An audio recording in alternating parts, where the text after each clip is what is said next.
I want to do movies that look at the world. I didn't express it this way. I expressed it, I want the film that are important, that say something, that are making maybe some people really reflect, think about, even more than before. Before I never really thought I would work with directors and shoot films that look at the world, that have a very strong input like this. And more I want to do film like this. I want to do it. Is that why I think you stopped making commercials? Yeah, it's probably a reason that I slowed down commercials a lot, because I felt in my past, in my past that I did since I started this work that I love, this cinematographer, I spent 2 moments in my life shooting a lot of commercials, making money, shooting a lot of commercials, and always looking for a film to do, of course, but always kind of not being honest with myself, looking at films but not taking the films that I should be taking. There!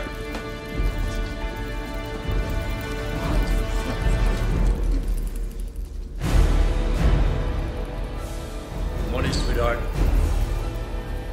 Get up now, motherfucker. Now!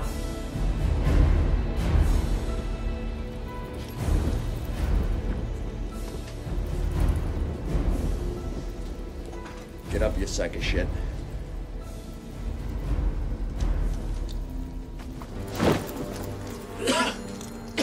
Oh, fuck me. The director is naked. The director is the ultimate artist. He's the one who's naked, who's going to be naked in front of everyone. If the movie is a shit, we're not going to... We take very little grant. And if the movie is great, everybody's going to talk about the look, the photography. I mean, to be honest, to be perfectly honest. So I personally, it's not false humility, but personally, I want to do credit to the director for the look of the film. Like, take this example of this film last week that I was shown here. James is very much responsible for the look of his film. And is that where you pick your directors on, passion, if you find that they have passion? Yes, the directors I worked with have a common denominator.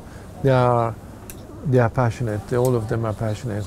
He was truly passionate about his film, because he was also because it was his life, it was his youth. He was telling about himself. But have you turned directors down because you sensed there was no passion there, or not enough passion? No, I've turned directors down not for this reason, not for. Maybe sometimes it has been lack of passion, but I didn't think in my head, oh, they're lacking of passion. You just didn't have a click or something? I just felt I could not help them. I could not, for instance, every year I'm often asked to do big action movies, a big, I don't know what they call, big Marvel films, or, or big studio action movies.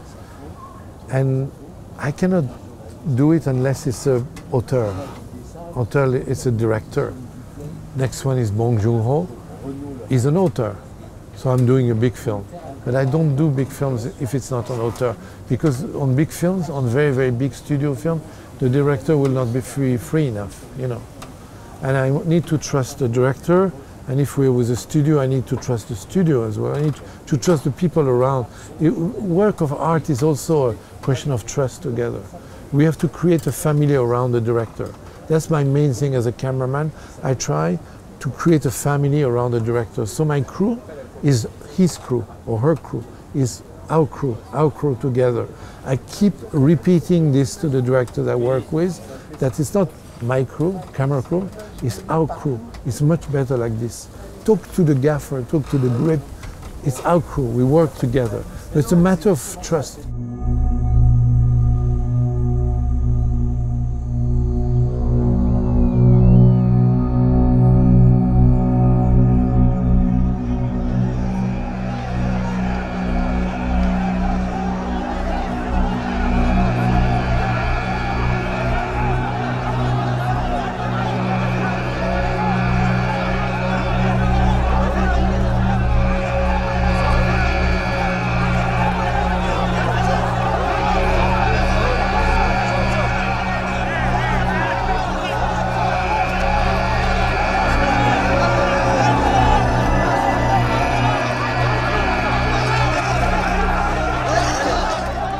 actors, the moment you switch your camera on, they sort of switch themselves on as well. Is that something you can see as a cameraman, that they change from this person into whoever they're playing? Yeah, some actors switch themselves on in acting in the character when the camera turns, and you can see it because just before they were joking. Or I remember when I was camera assistant with Gerard Depardieu, he would fire, he would make jokes, silly jokes, and we really make everybody laugh. And suddenly, the camera turned on, and he would be like one of the greatest actors. At the time, for me, he was one of the greatest actors. And you feel that. You feel that. I've seen it in many actors coming, and some actors are inside their part before. Like if you work with Jeremy Strong, for instance, he's an amazing actor, one of the new amazing actors, and he's into it right away. Yeah. He's always in it. Sometimes you can be embarrassed by it, but you have to accept it. He's into this part, and you have to take it as it is. Actors, you have to, you have in a way to be at their service a little bit, to help them, Yeah, exactly. And in the masterclass, you mentioned the word adapt a number of times. I think that's one of the to adapt. You have to be able to adapt. As a cameraman, it's so important to be able. You have to adapt yourself. Yeah, all the time. Very important. It's true what you say. Do you have a couple of examples of having to adapt to Uncut gems by the Safdie brothers? Yeah, this is like a total adaptation. You have to adapt to the way of making films. First of all, you decided you make the film, you're in it, and you've prepared before, so you already learned to like them, and you become one of them. You're one of the.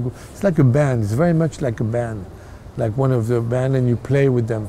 You play the guitar, or you play the bass, or you play the drum, But it's very much like that. I feel very much part of a band, and you have to adapt how they play. You say, oh, you play like this. And the Safdies were like metal, and the Safdies hardcore. were incredibly inspiring, for me. But I felt at the beginning, I'm behind. This is not what I'm used to. This is not my comfort zone, It's always. They were too quick, too energetic, or too chaotic, too quick, maybe even. Too quick, too energetic, maybe sometimes too chaotic. In chaos, you recreate life, Life is made, in the beginning was chaos. And the Uncut Gem was a fantastic example for me because it gave me a new life, a new way of seeing things, of being curious. And I'm so happy with the result, One of the best films I've seen in a decade. Me too. I love the film, and I love. Hopefully, I get lucky to do another film with them.